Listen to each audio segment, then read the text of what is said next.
अगर आपको कुछ नंबर ऑफ नंबर्स गिवन है, आपको कुछ डेसिमल्स नंबर्स दिए हुए हैं, तो वो कुछ इस तरह से दिए हैं 2, 5, 8, 9, 11 या 4, 6, 8, 10 या आराम से देखिए बेटे, ये जो सीरीज है इसको बोलते हैं एपी सीरीज, इसको बोलते हैं जीपी सीरीज। ये ना तो एपी है ना जीपी है, मिक्सचर सीरीज। बेटे मैं अगर यहाँ तक इन्फिनिटी तक लेके जाऊँ तो मैं इन सभी का जोड़ कर सकता हूँ, मैं मतलब सम निकाल सकता हूँ, सम ऑफ जीपी सीरीज निकाल सकता हूँ। हम इसको यूज करेंगे present value of multiple cash flows up to infinity. तो बेटे आराम से देख लीजिए, मैं इस कंसेप्ट को यूज कर सकता हूँ। सम ऑफ जीपी सीरीज का फॉर्मूला यूज करूंगा किसमें, present value of multiple cash flows up to infinity तक अगर मिलेगी तो मैं उसका सम निकाल सकता हूं। तो बेटे मैंने कहा था सबसे पहले आप चेक करिए कि summation of all future multiple cash inflows, summation of all future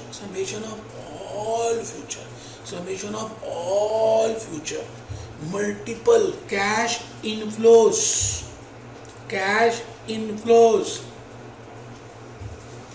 up to perpetuity, या तो perpetuity लिख ले या up to infinity can be calculated with the help of following formula। आराम से बेटे, with the help of following formula। तो बेटे मैंने फॉर्मूला बताया था, क्या था बेटे, present value of this is equal to future cash flow upon R. अब ये बना कैसे है, वैसे आपको बताऊं, ये बना है इससे a अपॉन 1 माइनस आर से। अभी मैं सॉल्व कर देता हूँ कि इससे ये कैसे आ गया, पेपर में नहीं आएगा लेकिन मैं फिर भी बताऊंगा कि ये जो a अपॉन 1 माइनस आर का फॉर्मूला आपने 6 क्लास में किया था, a अपॉन 1 माइनस आर का फॉर्मूला जो 6 क्लास में किया था, क्या था, summation of geometric progression series up to infinity. ये a क्या होती है बेटे, फर्स्ट टर्म ऑफ सीरीज, जो भी सीरीज है उसका पहला अक्षर, पहली टर्म। आर क्या है, कॉमन रेशो। अगर किसी सीरीज में कॉमन रेशो है और फर्स्ट टर्म भी है तो बेटे कॉमन रेशो को कैसे निकालते हैं, any term divided by preceding term. अगर मैं एनी टर्म को डिवाइडेड बाय प्रीसीडिंग टर्म से भाग कर दूं तो मेरे पास कॉमन रेशो आ जाएगी। तो अगर किसी भी सीरीज में कॉमन रेशो हो तो मैं उसको कह सकता हूं कि क्या है, वो जीपी सीरीज है। ठीक है जी। तो मैंने एक आपको फॉर्मूला बताया था जहां तक मुझे याद आ रहा है, जैसे आपको इनफाइनाइट तक 1000 रुपये मिलने वाले हैं, ठीक है जी, तो 10% का फैक्टर है, तो इस टू रेज़ टू पावर 1, इस टू रेज़ टू पावर 2, इस टू रेज़ टू पावर 3। ठीक है, आप यहाँ खड़े, ठीक है जी। आप इन सभी का सम निकालना चाहते हैं, टोटल क्या आएगा, total of sum of present value of all future cash inflows up to infinity. तो बेटे इसको निकालने के लिए मैंने देखना है, मैं ये कंसेप्ट लगाऊंगा a upon 1 minus R. a क्या है यहाँ पर बेटे, a क्या है, ये है बेटे 1000, तो मैं लिख रहा हूँ a इज 1000। अब मैं बेटा r देखूंगा, r कैसे निकालूंगा, मैं कह रहा हूँ जी एनी टर्म ऑफ सीरीज, जो भी सीरीज में टर्म है, upon preceding term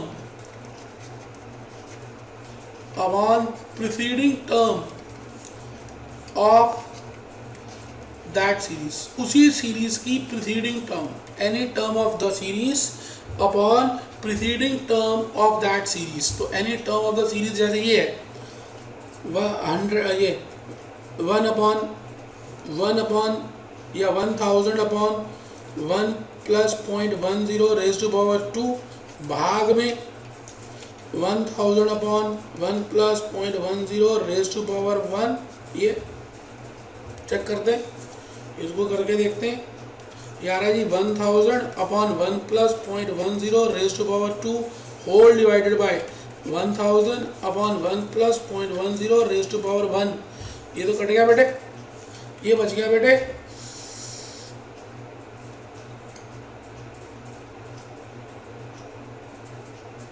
one upon 1 plus 0.10, ये भी कट गया एक बार, ये बच गया बेटे कॉमन रेशो. अब मैं चेक कर रहा हूँ कि क्या ये common ratio next third term और सेकंड टर्म में भी है. तो मैं इसको चेक कर सकता हूँ बेटे. 1 upon 1000 upon 1 plus 0.10 raise to power 3, 1000 upon 1 plus 0.10 raise to power 2. हाँ बेटे यही है 1 अपॉन, ये देख लीजिए 1 प्लस 0.10. तो बेटे मैं यहाँ पर यूज कर सकता हूँ, तो मैं लिख रहा हूँ जी present value is equal to 1000 upon 1 minus common ratio 1 upon 1 plus 0.10. ये कॉमन रेशो है, R है, ये 1 है, और ये इक्वल अमाउंट है टू बी रिसीव्ड. अब देखिए इसको सॉल्व करते हैं. 1000 upon 1 plus 0.10 minus 1 upon 1 plus 0.10. Check करिए, ये आ गया जी 1000 अपॉन 1 अपॉन 0.10 होल डिवाइडेड 1.10. देखिए जी सॉल्व किया या नहीं ढंग से मैंने.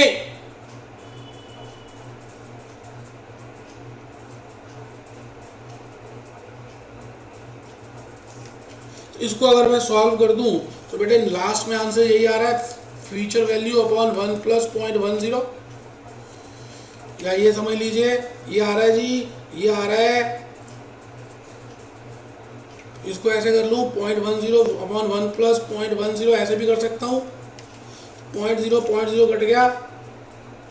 तो ये लास्ट में जो फॉर्मूला बना वो कह रहा है जी is equal to future value upon के ई कह लें, आर कह लें. ये फॉर्मूले का लॉजिक है बेटे. इस तरह से हमने प्रूव किया, ज्योमेट्रिक प्रोग्रेशन सीरीज के बेसिस पे प्रूव किया है. एक बच्चा कहता मास्टर हमें इतना लॉजिक समझना ही नहीं है. कोई बात नहीं बेटे, मेरा प्यार है, ये प्यार बेटे, इसलिए बताया कि मेरे को तो शांति मिलेगी. मैंने तो बता दिया बेटे, वैसे पेपर में प्रूफ नहीं आएगा. मैंने इसलिए बताया कि आपको एक लॉजिक तो बताओ ये चीज़ निकलती कैसे है. ठीक है जी. तो आइए दोस्तों, मैं इन्हीं बातों के साथ चाहता हूं कि एक आध कंसेप्ट आप पहले लिख लें जिससे कि हम और आगे चल पाए. आइए जी, आप सभी ने कंसेप्ट नंबर 7 तक लिख लिया था. 8 लिख लीजिए. Present value of perpetual growing cash flows 7 तक लिख लिया था. आज 8 से शुरू कर रहे हैं. 4-5 कंसेप्ट हैं, खत्म हो जाएगा. आराम से पहले लिख लें.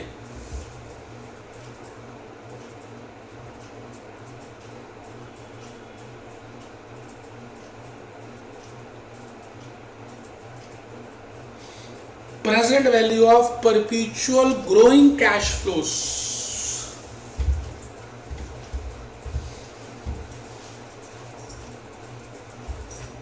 Present value of growing cash flows, perpetual growing cash flows, present value of perpetual growing cash flows, present value of perpetual growing cash flows.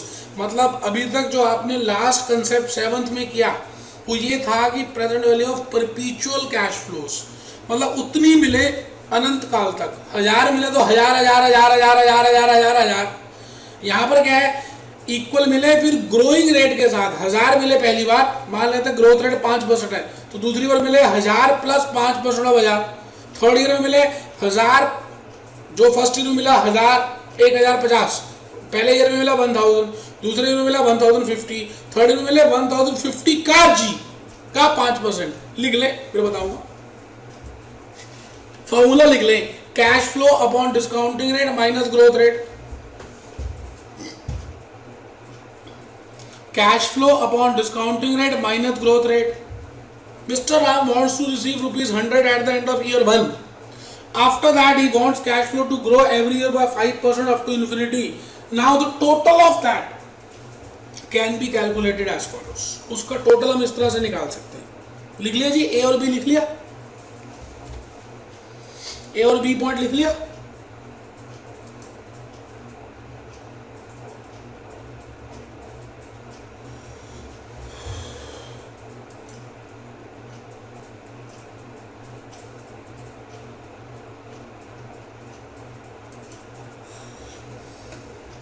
जैसे फर्स्ट ईयर में मिलेगा 100, सेकेंड ईयर में मिलेगा 100 प्लस 5% ऑफ 100, थर्ड ईयर में मिलेगा जो second year में मिला उसका 5% ग्रोथ। आप समझ रहे हैं, ग्रोथ का मतलब है जितना पिछली बार मिला उसके ऊपर ग्रोथ, फिर जितना पिछले मिला उसके ऊपर ग्रोथ, फिर जितना पिछले बार मिला और उसके ऊपर ग्रोथ। इन सभी को जोड़ दें। आइए जरा लिखते हैं, present value is equal to 100 upon 1 plus 0.10 raise to power 1 plus 100 into 1 plus 0.05 upon 1 plus 0.10 raise to power 2, ऐसे ही होगा। फिर थर्ड ईयर का देख लें, थर्ड ईयर में क्या आएगा, थोड़ा सा गलत लिखा है, 100 into 1 plus 0.05 raise to power 2। लिख ले बेटा, पहले लिख ले, प्रूफ लिख दिया बेटे, प्रूफ की पीपीटी बनाई है, किसी माई के लाल में दम नहीं है, प्रूफ भी बता दे। टॉपिक ही नहीं कराते बेटे, मैं तो टॉपिक के साथ प्रूफ दे रहा हूं कि ये फॉर्मूला भी होना कैसे। जैसे गंगा जी गंगोत्री से आती है बेटे, तो मैं बता रहा हूं ये टॉपिक बना कहां से है, ज्योमेट्रिक सीरीज क्या है, वहां का टोटल क्या है, उसका फॉर्मूला क्या है, और उसको यहां पे लॉजिकली कैसे यूज करते हैं। प्यार है ना बेटे, करिए करिए।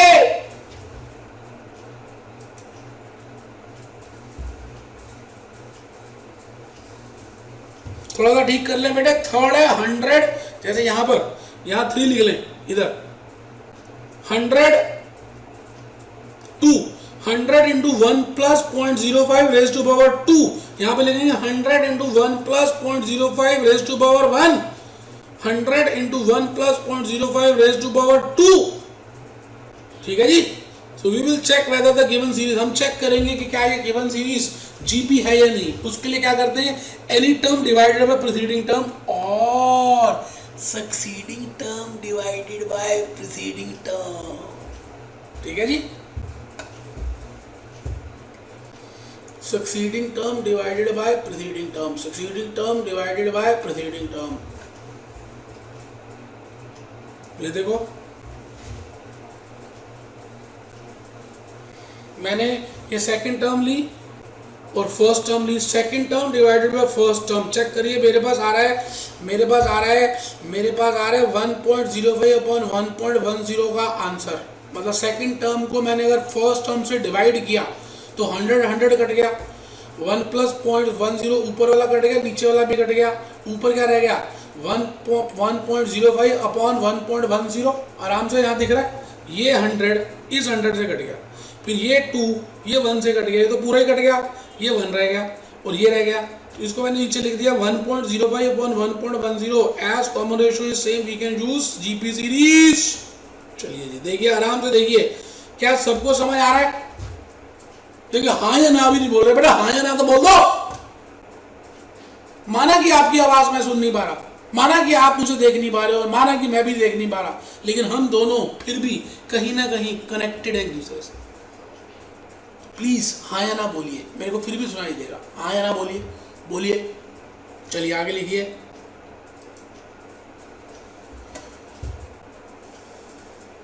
अब बेटे उसी फॉर्मूले में लगा रहा हूं, किसमें, a अपॉन 1 माइनस आर। आपको पता है मैंने एक फॉर्मूला बताया था, समेशन ऑफ जीपी सीरीज का फॉर्मूला क्या है, a upon 1 plus 1 minus r. तो a क्या आती 100 अपॉन 1 प्लस 0.0 आर क्या है, 1 माइनस आर 1 प्लस 0.05 1 प्लस 0.010। तो बेटा ये आपके सामने आ गया, इनटू दिस सॉल्व किया। तो बेटा सॉल्व करने के बाद आ गया 100 अपॉन 0.10 माइनस 0.05 और फॉर्मूला क्या बन गया, cash flow upon discounting rate minus g. आराम से बेटे मुझे यही फॉर्मूला यूज करना है इसको बताने में, लेकिन मैंने आपको अब लॉजिक से समझाया कि ये बना कैसे है बेटे। तो cash flow upon discounting rate minus g, cash flow upon discounting rate minus g, ये फॉर्मूला अब हम यूज करेंगे। नोट 1 और नोट 2 जरूर लिखिए।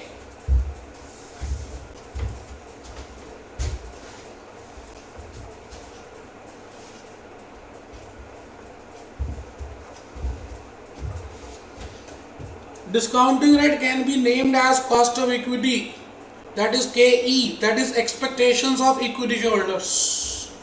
Discounting rate can be used as named as cost of equity, that is KE, that is expectations of equity holders.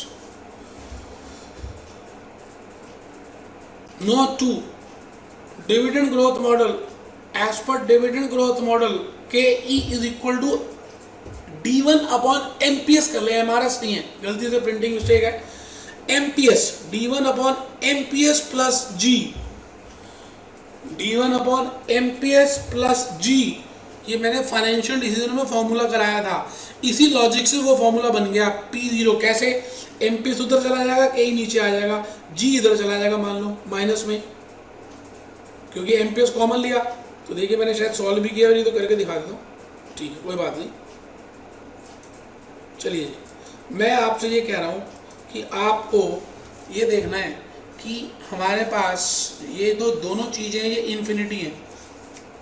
यहाँ पर जो कैश फ्लोज हैं वो सेम है, और यहाँ पर क्या है, कैश फ्लोज थोड़ी सी बड़ी बड़ी है, थोड़ी सी बड़ी बड़ी है। क्यों, क्योंकि इसमें और इसमें, इसमें और इसमें, इसमें और इसमें जी का डिफरेंस है, ग्रोथ रेट भी आ रहा है जो ऊपर नहीं था। तो अगर यहाँ पर लगाना है या यहाँ पर लगाना है, फॉर्मूला वही रहेगा a अपॉन 1 माइनस आर। तो यहाँ का फॉर्मूला मैंने बना के दिखाया, यहाँ का बना के दिखाया, ये कैसे आएगा, a अपॉन आर सॉल्व करके आ जाएगा, क्योंकि आर निकाला फिर 1 माइनस आर किया, और यहाँ पर क्या आएगा, a अपॉन के ई माइनस आर या a अपॉन के ई माइनस जी। और इसको मैंने कहा कि आप डिविडेंड ग्रोथ मॉडल से भी रिलेट कर सकते हैं, K is equal to D1 upon MPS plus g. तो मैं ऐसे भी कह सकता हूँ K minus g is equal to D1 upon MPS, और MPS is equal to D1 upon K minus g, ऐसे भी कर सकते हैं। बताइए मैंने ये फॉर्मूला बताया हो नहीं बताया हुआ आपको डिविडेंड ग्रोथ मॉडल में? उम्मीद ऑफ शेयर होल्डर्स। बेटे दुनिया गोल है, देख लो किस तरह से लॉजिक्स कहाँ से मैं रिलेट कर रहा हूँ। बेटे ये वही कर सकता है जिसको डीप नॉलेज हो, हर चीज का पता होगी कौन सी चीज कहाँ से जा रही है।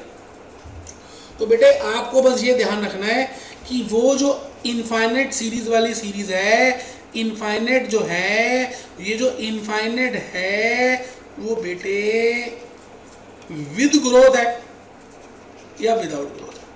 अगर विद ग्रोथ है तो आप इसकी प्रेजेंट वैल्यू निकाल सकते हैं, विदाउट ग्रोथ है तो भी प्रेजेंट वैल्यू निकाल सकते हैं। तो आइए जरा एक क्वेश्चन करके देखते हैं कि कितना समझ आया। बेटे क्वेश्चन नंबर 6 में आ जाओ। 6th में question 6, N equipment and investment will give you ₹100 next year. वो कहता है जी अगर आप आज इन्वेस्ट करते हो 31 मार्च के आसपास, बेटे बड़ी सारी इन्वेस्टमेंट स्कीम्स आती हैं, अगर आप आज इन्वेस्ट करते हो, an investment scheme will give you ₹100 next year, growing at 100 at 5% forever। इसका मतलब उसके next year 1 + 0.05 raised to power 2 बढ़ती रहेगी बेटे। Then calculate present value. बेटे आराम से, कोई जल्दी है ही नहीं, चैप्टर कर रहे हैं टाइम वैल्यू ऑफ मनी। एक बच्चा तो चैप्टर भूल गया, बेटे चैप्टर का नाम है टाइम वैल्यू ऑफ मनी और हम उसकी प्रेजेंट वैल्यू निकाल रहे हैं। Present value is equal to future value upon के ई माइनस जी। अगर लॉजिक समझ नहीं आया तो जुगाड़ लगाइए, जुगाड़ में ये फॉर्मूला याद रखिए। और अगर ग्रोथ रेट नहीं है तो बेटे present value is equal to future value upon के ई। खत्म। चलिए जी लिखिए, putting the values, putting the values we get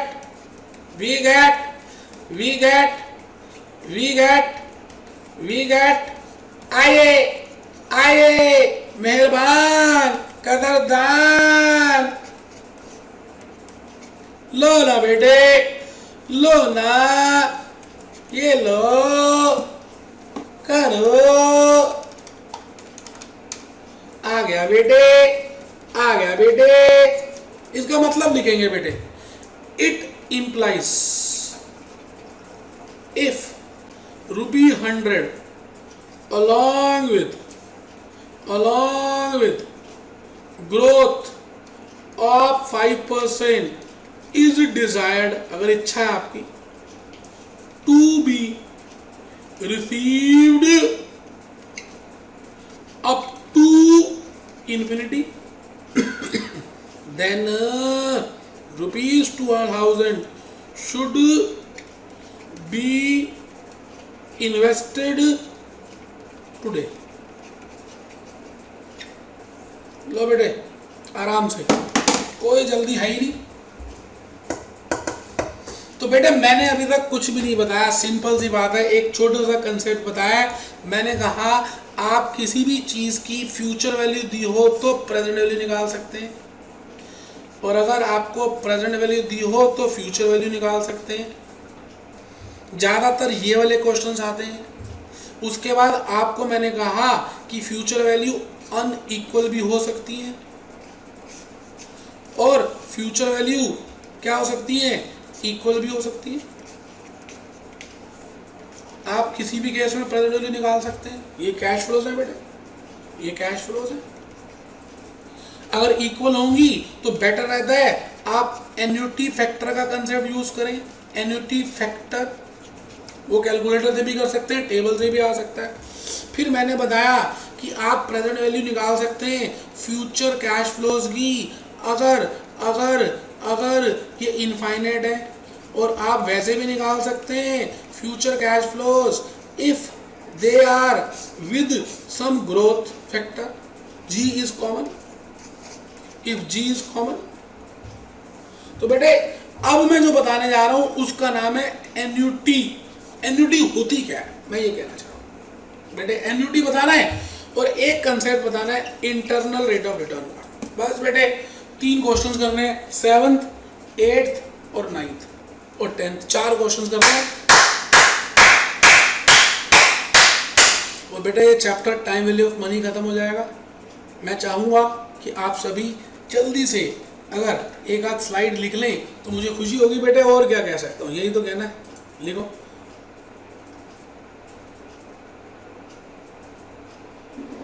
बस बेटे 2-3 कंसेप्ट ही रह गए।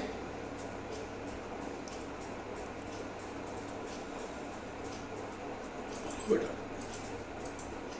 9th कंसेप्ट देखो।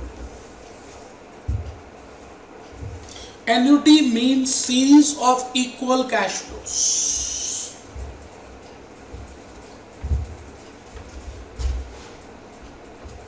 Annuity means series of equal cash flows. Annuity का मतलब होता है series of equal cash flows. फिर मैंने नीचे एक एग्जांपल दिया है 2, खाली 2 लिखा है, तो ये सीरीज ऑफ कैश फ्लोज नहीं है। फिर नीचे लिखा है 2, 3, 4, 7, it is a series of cash flows but it is not equal. फिर लिखा है 2, 2, 2, 2, it is also a series but it is equal. तो एन्युटी फैक्टर एक अलग चीज होती है, एन्युटी अलग चीज होती है बेटे। अब हम एन्युटी के ऊपर लिख रहे हैं 9th, 10th, 11th, 12th, बस ये 2-3 कंसेप्ट रह गए। टाइम वैल्यू ऑफ मनी खत्म होगा।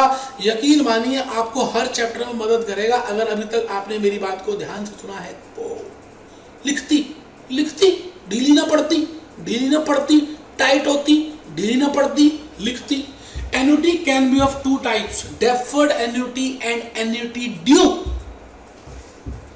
Annuity can be of two types, deferred annuity and annuity due.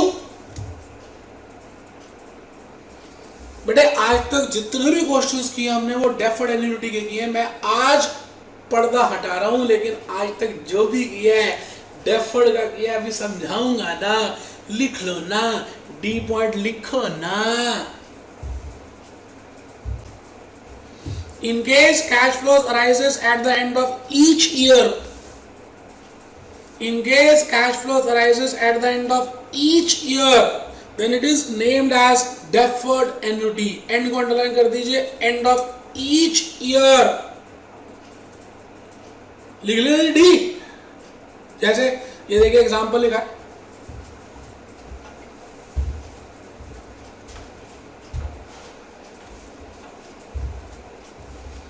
बेटा year 1 2 3 4, cash flows 10 10 10 10 10। When cash flow arises from beginning of each year, when cash flow arises from the beginning of each year, ऊपर वाला जो है example deferred annuity का है, ये example deferred annuity का है। In case cash flow arises at the end of each year, then it is named as deferred annuity। तो ये बेटे एग्जाम्पल डेफर्ड एन्युटी का ऊपर वाला। When cash flow arises from the beginning of each year, तो बेटे इसको annuity due बोलते हैं। अभी लिख लें, मूड ऑफ ना करें। देखिए पहले बता रहा हूँ आपको, 0 10 0 से शुरू किया मैंने, तो नीचे वाला एग्जाम्पल एन्युटी ड्यू का है, ऊपर वाला एग्जाम्पल एन्युटी का है। अगर क्वेश्चन साइलेंट है,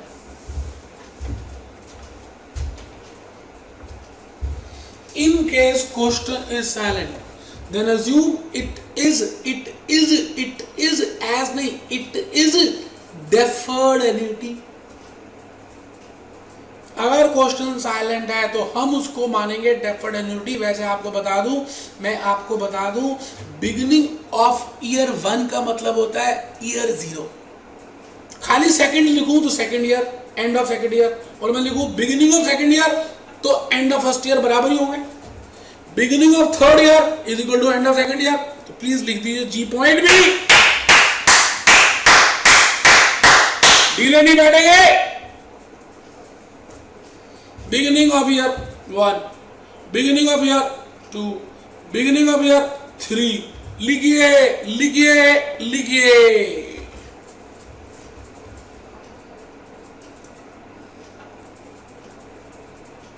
अब मैंने आपको ये जो कंसेप्ट बताया 9th, अभी समझाऊंगा क्यों बताया, क्योंकि मैं अभी आपको ये बताने वाला हूं कि अगर आपको एन्युटी ड्यू हो तो उसका फॉर्मूला क्या लगाएंगे प्रेजेंट वैल्यू में, और अगर डेफर्ड एन्युटी हो तो फिर क्या लगाएंगे। आज तक जो आपने किया वो डेफर्ड एन्युटी का किया।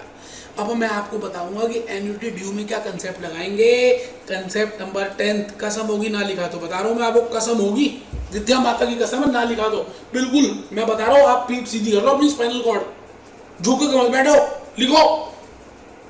Present value of equal cash flows arising from the beginning of each year, या तो ये लिखा होगा, या present value of annuity due, present value of equal cash flows arising from the beginning of each year लिखा होगा, और present value of annuity due, कुछ भी लिखा हो सकता है बेटे। एग्जांपल, 0 पीरियड से शुरू किया तो बेटा एन्युटी ड्यू होगा। अब इसकी प्रेजेंट वैल्यू कैसे निकालेंगे ये बताना है मैंने आपको। एग्जांपल लिख लीजिए, लिखा जी, देखिए मैंने कैसे किया, एक बार आराम से लिख लीजिए। भले थोड़ा सा समय तो लग रहा है आपको लिखने में, लेकिन मैं जब समझाऊंगा ना तो ज़्यादा समझ आएगा। जैसे बिल्कुल ठंडा नींबू पानी आपके अंदर जाता है गर्मी के दिनों में, टक टक टक टक। कुछ बच्चे कहते हैं लेमन की बोतल, हाँ वही वाली कंचे वाली जो आप उंगली डालते हैं उसके अंदर, कंचा अंदर करते हैं, कंचा नीचे गया, लेमन, और नींबू डाला, और गर्मी के दिन अंदर तक कहाँ चला जाता है पता नहीं चलता, आत्मा तृप्त हो जाती है बेटे। लिखो beginning of year, beginning of second year भी लिख सकते हैं, या फर्स्ट ईयर लिख सकते हैं। खाली 1 ईयर लिखूं तो and year, beginning of third year लिखूं तो second year, end of second year, beginning of fourth year, end of third year, beginning of fifth year, end of fifth, beginning of fifth year, end of fourth year. ठीक है जी, आराम से वो लिख भी दिया, देखो मैंने, प्यार है ना, इतना कुछ करके दिखा रहा हूं आपको। एनईटी ड्यू में कैसे निकालते हैं कोई नहीं बताता, भूपेश आनंद के अलावा कोई नहीं बताता, क्योंकि मैं आपके साथ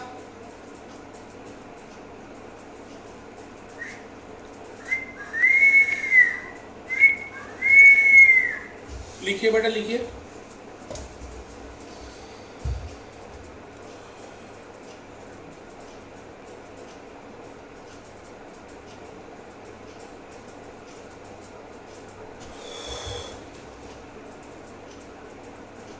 लिख लो बेटा, सब लिखो मेरे बच्चे।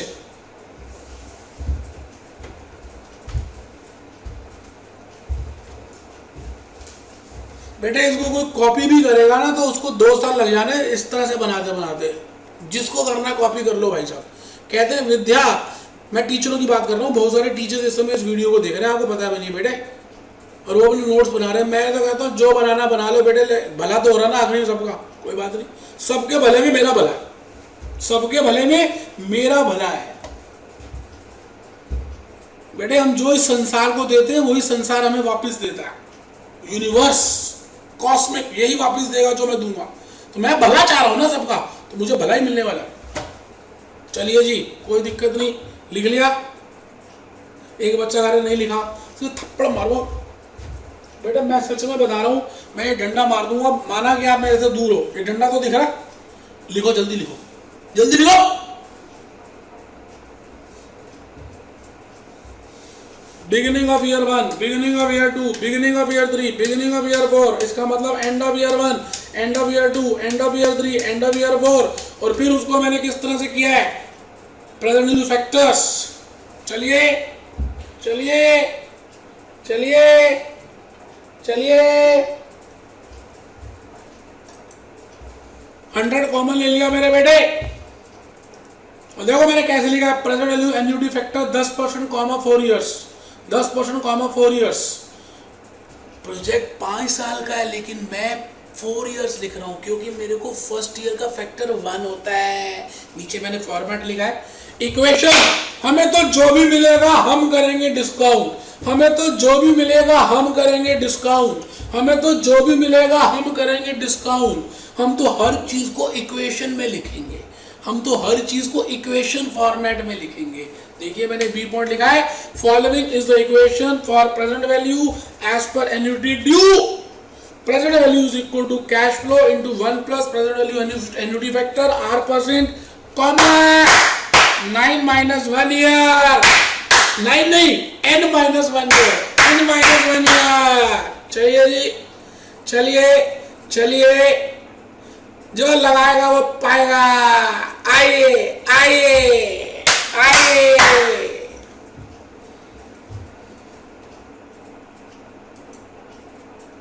बस बेटे 11 लिख लीजिए, फिर मैं समझाऊंगा और फिर आगे चलेंगे बेटे 12 में। पहले 11 लिखकर छोड़ दीजिए बस।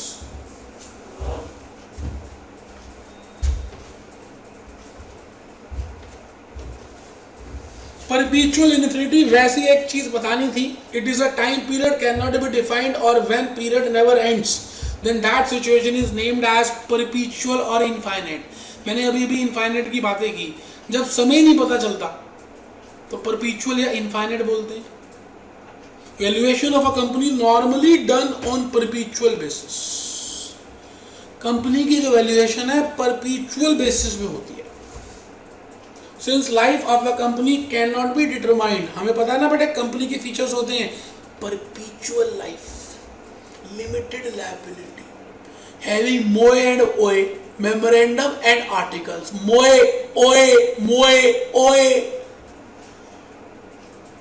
अगर लाइफ गिवन नहीं है तो हम मान लेते हैं कि वहां पे परपीचुअल है। ठीक है जी, आराम से कंसेप्ट 11 लिखें।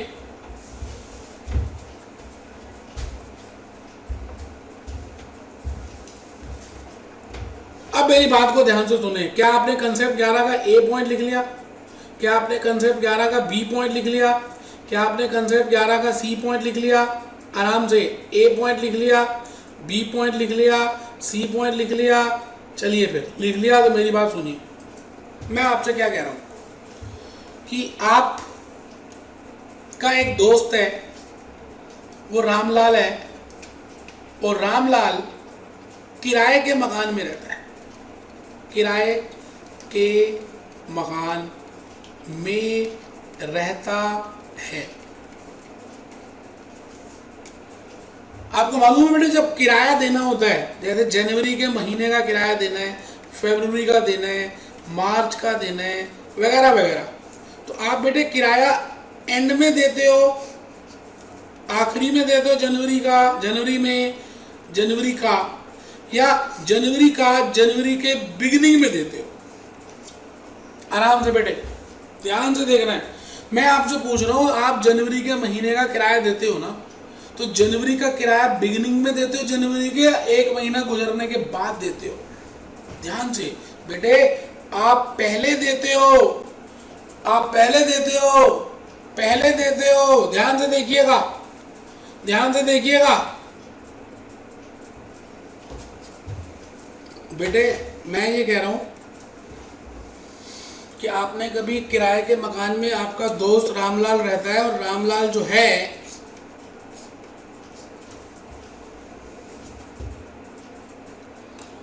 किराया कभी आपको मालूम है शुरू में देते हैं एंड में? बेटे बेटे किराया हमेशा पहले दिया जाता है, पहले दिया जाता है।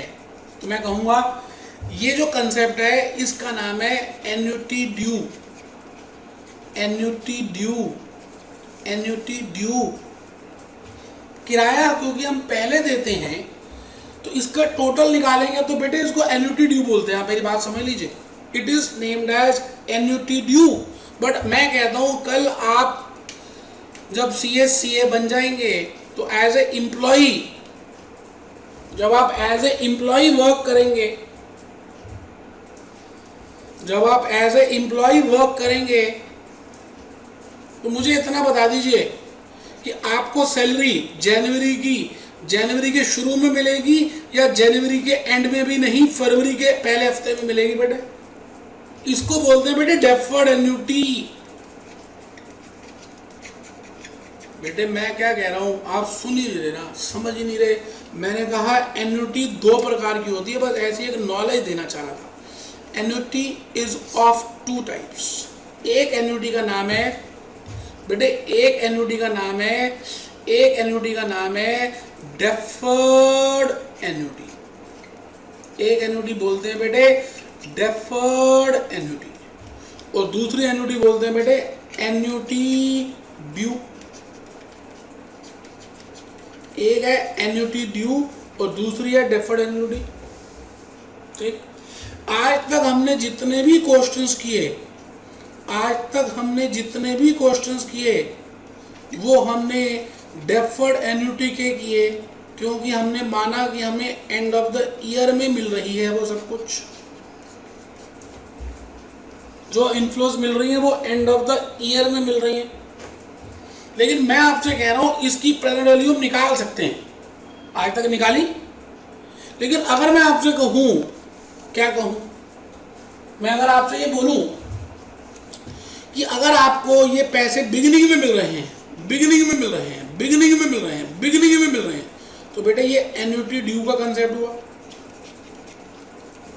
तो एन्युटी ड्यू में कैसे करेंगे ये बात समझनी है। एन्युटी ड्यू में बेटे हम मानते हैं कि बिगिनिंग में पैसे मिल रहे हैं, और एन्युटी डेफर्ड एन्युटी में क्या मानते हैं, एंड में मिल रहे हैं। तो बेटे ध्यान रखना है कि वो एन्युटी ड्यू है या डेफर्ड एन्युटी है, क्योंकि अगर वो डेफर्ड एन्युटी हुआ, अगर वो डेफर्ड एन्युटी हुआ तो बेटे नॉर्मली चलना है जो आज तक हम चले। लेकिन अगर वो एन्युटी ड्यू हुआ, एन्युटी ड्यू हुआ तो बेटे बिगिनिंग ऑफ मंथ या ईयर में मिलता है। तो उसको निकालने के लिए मैंने कहा था कि जितनी भी कैश फ्लोज है, मान लेते हैं 5 इयर्स की है, 5 इयर्स की है, तो हम उसमें present value annuity factor 4 years का देखेंगे, 4 इयर्स का देखेंगे, n-1 का देखेंगे। क्यों? क्योंकि उसमें एक कैश फ्लो तो पहले ही मिल गई, एक कैश फ्लो तो 0 पीरियड में मिल गई। तो आइए एक बार जरा करके देखें क्वेश्चन नंबर 7 इसके ऊपर दिया हुआ है। Question 7, if ₹100 is deposited at the beginning of each year, if ₹100 is deposited at the beginning of each year, ये फर्स्ट ईयर, ये सेकेंड ईयर, ये third year, up to 5 years, अगर बिगिनिंग में जमा हो रही है बेटे, बिगिनिंग में एंड डिस्काउंटिंग रेट इज 6%, और बेटे डिस्काउंटिंग रेट 6% है, और डिस्काउंटिंग रेट 6% है, then what is the present value of annuity? ठीक है बेटे, निकाल सकते हैं, कोई दिक्कत नहीं है। आइए लिखें, स्टेटमेंट शोइंग कैलकुलेशन ऑफ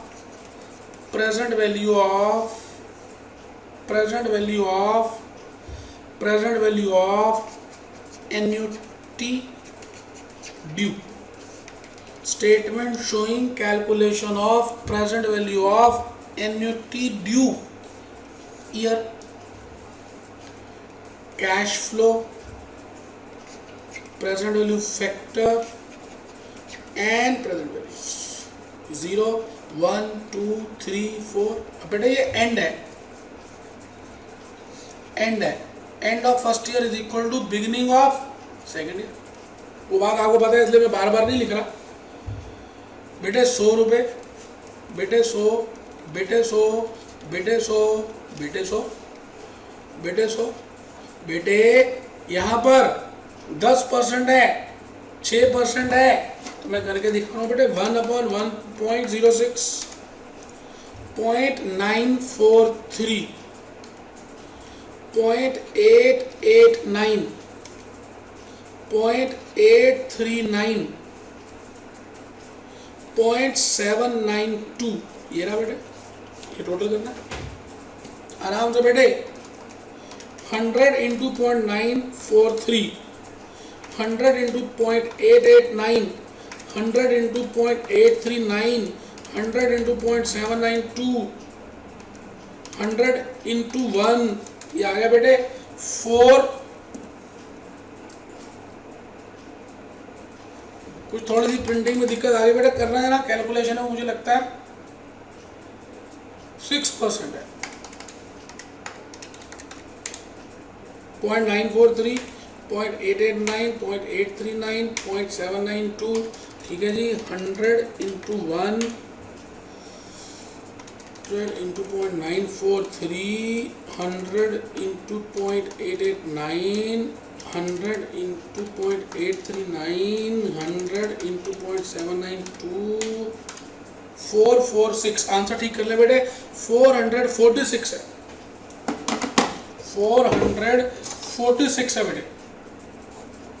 सो ₹446। तो ये आपके सामने मैंने टोटल कैलकुलेट किया। तो लिखें जी स्टेटमेंट शोइंग, इसको हम कह रहे हैं जी total of present value of cash inflows, total of present value of cash inflows in case of annuity due. आराम से देख लीजिए बेटे,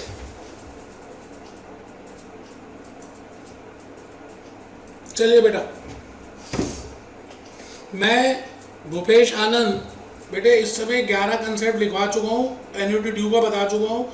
मैं चाहता हूँ आप कंसेप्ट नंबर 12 एक बार लास्ट कंसेप्ट लिख लें और मैं इस चैप्टर को आराम से कंप्लीट करा पाऊँ। इंटरनल रेट ऑफ रिटर्न, वैसे ये जो इंटरनल रेट ऑफ रिटर्न है बेटे, ये मैं कैपिटल बजटिंग में भी कराता हूँ। तो अभी आप लिख लें concept number 12, internal rate of return, internal rate of return. आराम से बेटे, इंटरनल रेट ऑफ रिटर्न क्या होता है पता नहीं, कैसे निकालते हैं पता नहीं, किस बला का नाम है पता नहीं। आप बस लिख लें concept number 12, internal rate of return. A point, IRR is the discounting rate at which NPV is zero. Internal rate of return is the discounting rate at which NPV is zero. ये एक ऐसा discounting rate है जहां पर NPV zero होती है. IRR is the discounting rate. अब NPV भी नहीं पता आपको तो कैपिटल वेटिंग में हम सीखते हैं NPV. नेट प्रेजेंट वैल्यू क्या होती है? Present value of inflows minus present value of outflows.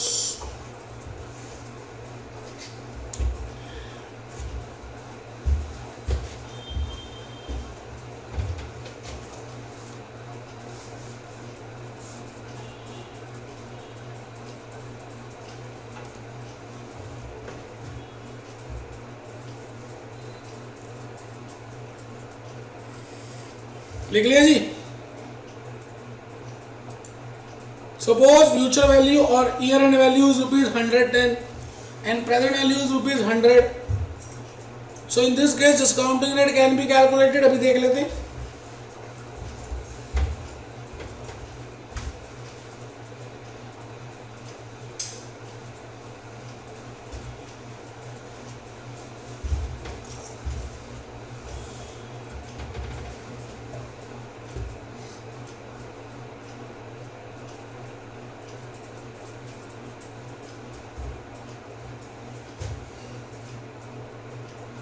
Present value is equal to future value upon 1 plus r raise to power N.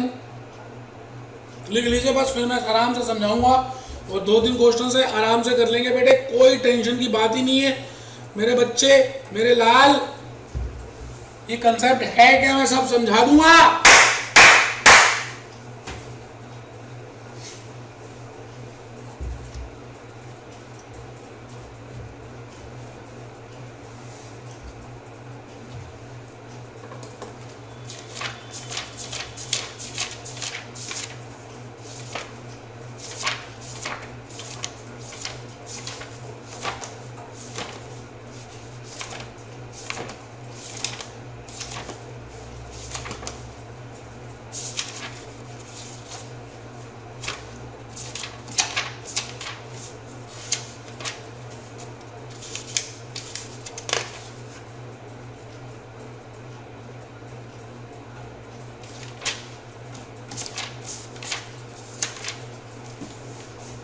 चलो जी लास्ट लिख लीजिए बस, खत्म है बेटे.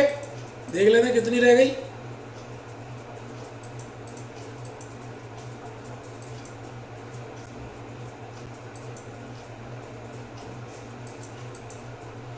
सी पॉइंट लिख लिया जी. चलिए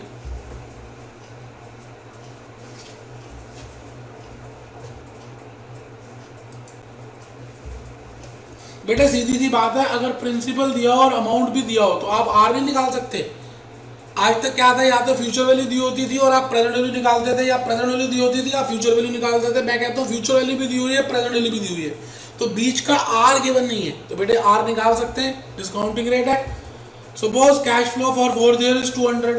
मान लेते हैं 4th ईयर की कैश फ्लो 200 है और प्रेजेंट वैल्यू 150 है और प्रेजेंट वैल्यू 150 रुपये है. तो इस केस में भी तो आप निकाल सकते हैं डिस्काउंटिंग रेट कितना है. Present value is equal to future value upon 1 plus r raise to power एन. 150 is equal to 200 upon 1 plus r raise to power 4 और 150 into 1 plus r raise to power 4 is equal to 200 and 1 plus r raise to power 4 is equal to 200 upon 150. आराम से बेटे, कोई जल्दी नहीं है, कोई जल्दी है ही नहीं.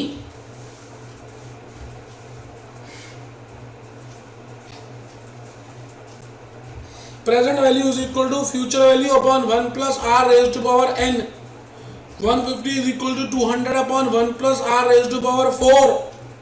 150 into 1 plus r raised to power 4 is equal to 200. 1 plus r raised to power 4 is equal to 200 upon 150.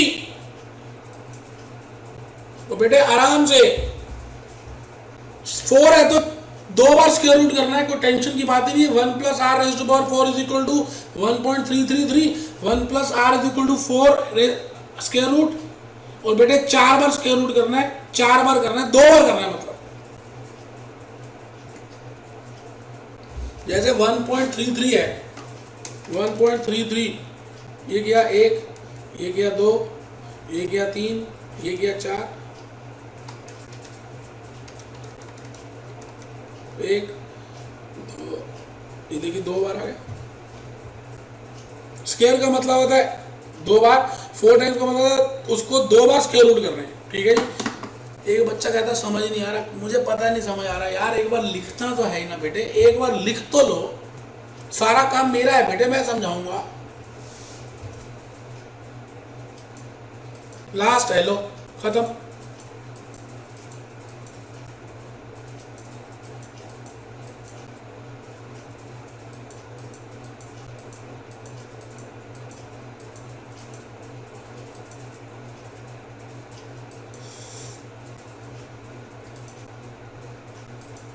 मैं आपसे ये कह रहा हूं कि आपको मैंने अभी तक ये समझाया कि प्रेजेंट वैल्यू दी हो तो आप फ्यूचर वैल्यू निकाल सकते हैं, प्रेजेंट वैल्यू ऑफ आर दिया हो तो आप फ्यूचर वैल्यू निकाल सकते हैं। ये भी गिवन है, ये भी गिवन है, तो ये कैलकुलेट कर सकते हैं। और दूसरी चीज, प्रेजेंट वैल्यू दी हो और फ्यूचर वैल्यू दिया हो और ये आर गिवन हो तो इसकी बेसिस पे आप ये भी निकाल सकते हैं, ये भी गिवन है, ये भी गिवन है, ये कैलकुलेट कर सकते हैं।